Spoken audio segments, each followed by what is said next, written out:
16 ಬಾರಿ ಬಜೆಟ್ ಮಂಡನೆ ಮಾಡಿರ್ತಕ್ಕಂಥ ಆರ್ಥಿಕ ಎಳ್ಕಳಿ ಸಾಹಿತ್ಯಗೆ ನಾನು ನಮ್ಮ ಎಳ್ಕೊಂಬಿಟ್ಟಿದ್ದಲ್ಲ. 16 ಸಾರಿ ಬಜೆಟ್ ಮಂಡಿಸಿರುವಂಥವ್ರು ಇವತ್ತು ಕೊಟ್ಟಿರುವಂಥದ್ದು ಎಲ್ಲಿಗೆ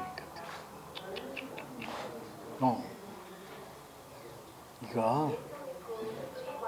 ತಮ್ಮ ವೈಯಕ್ತಿಕ ಚಪಲ ಯಾವುದು ಫ್ರೀ ಬೀಸ್ ಯಾವ ಸರ್ಕಾರಗಳು ಕೊಟ್ಟಿಲ್ಲ. ನಿಮಗೆ ಸರ್ಕಾರಗಳು ಕೊಡ್ತಾ ಇದೆ, ಸಬ್ಸಿಡಿ ಕೊಡ್ತಾ ಇದೆ.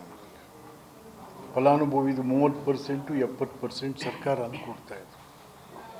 ಜವಾಬ್ದಾರಿ ಇರ್ತಾಯಿತ್ತು. ಈಗೇನಿಲ್ಲ. ನಿಮ್ಗೆ 2,000 ರೂಪಾಯಿ ಫ್ರೀ, ಬಸ್ ಫ್ರೀ.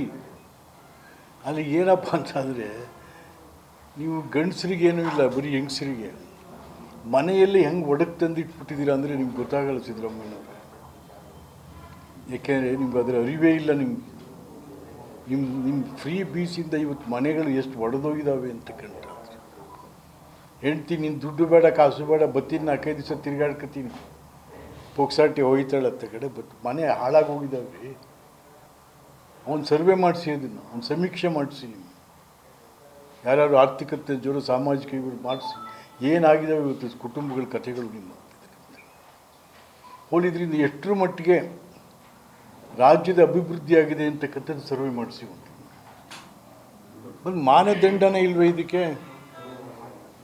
2,000 ರೂಪಾಯಿಗೆ ಮಾನದಂಡನೇ ಇಲ್ವಾ? ಎಲ್ಲರಿಗೂ ಕೊಡ್ತೀವಿ ನಾವು. ಬೇರೆ ಈಗ ಒಂದು ಓಲ್ಡ್ ಏಜ್ ಪೆನ್ಷನ್ಗೆ ಮಾನದಂಡ ಇದೆ. ಓಲ್ಡ್ ಏಜ್ ಪೆನ್ಷನ್ ನಿನಗೆ 65 ವರ್ಷ ಆಗಿರಬೇಕು ಮಾನದಂಡ.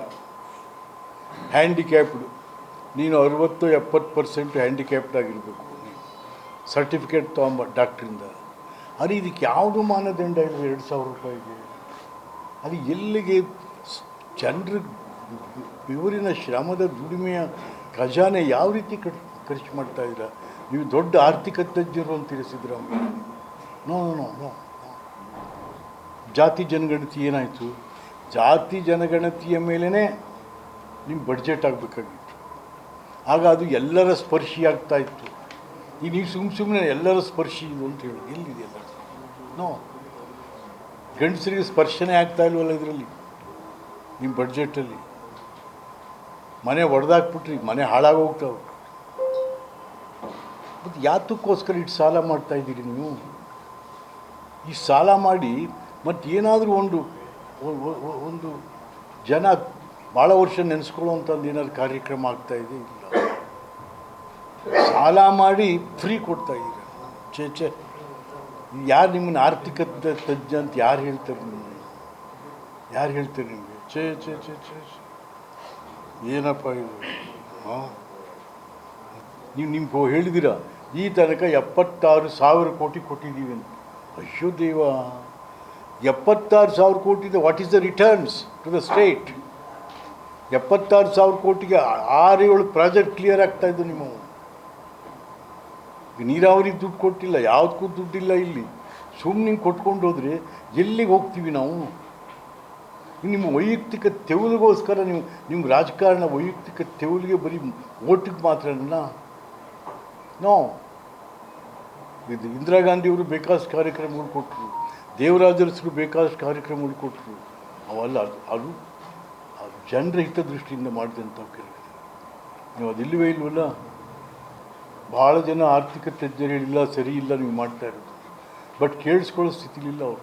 ಅದ್ಯಾರೋ ಲಂಡನ್ನಿಂದ ಬಂದರು, ಯಾರೋ ಕಾಮನ್ವೆಲ್ತ್ ಕಂಟ್ರೀಸಿಂದ ಬಂದರು, ಅವರು ಬೇಷ್ ಅಂತ ಹೋಗಿದ್ದಾರೆ, ಇದು ಹೇಳ್ತಾವ್ರೆ ಹೊರತು ಅರೆ ನಮ್ಮ ಜನ ಕೇಳ್ರಿ ಏನು ಹೇಳ್ತಾವ್ರೆ ಅಂತೇಳಿ. ಜನ ಏನು ಹೇಳ್ತಾವ್ರು ಕೇಳಿ. Tax payers of the state ಏನು ಹೇಳ್ತಾ ಇದ್ದಾರೆ? ಈಗ ತಿರುಗಿ ಮತ್ತು ಬೆಲೆ ಏರಿಕೆ ಎಲ್ಲೆಲ್ಲಿಗೆ ತೊಗೊಂಡು ಇಷ್ಟೆಲ್ಲ ಬೆಲೆ ಏರಿಸಿದ್ರಲ್ಲ ನೀವು. ಬೆಲೆ ಏರಿಸಿದ ಮೇಲೆ ಇವೆಲ್ಲ ಕಡಿಮೆ ಆಗಬೇಕಲ್ಲ. ನೀವು ಇಷ್ಟೊಂದು ಟ್ಯಾಕ್ಸ್ ಕಲೆಕ್ಟ್ ಮಾಡ್ತಾಯಿದ್ರಲ್ಲ, ಬೆಲೆ ಏನಾದ್ರು ಕಡಿಮೆ ಆಗಬೇಕಲ್ಲ. ಏನಿಲ್ಲ, ಒಂಥರ ಅರಾಜಕತೆ. ಆರ್ಥಿಕ ಶಿಸ್ತಿಲ್ಲ ರಾಜ್ಯದಲ್ಲಿ. ಒಬ್ಬ ಅರ್ಥಮಂತ್ರಿ 16 ಬಜೆಟ್ ಅಂತಿರಲ್ಲಪ್ಪ, ಒಂದು ಆರ್ಥಿಕ ಶಿಸ್ತಿಲ್ಲ. ನಿಮ್ಮ ವೈಯಕ್ತಿಕ ತೆವಲಿಗೇನೋ ಬರ್ಕೊಂಡು ಕೂತಿರಂಗಾಗಿದೆ.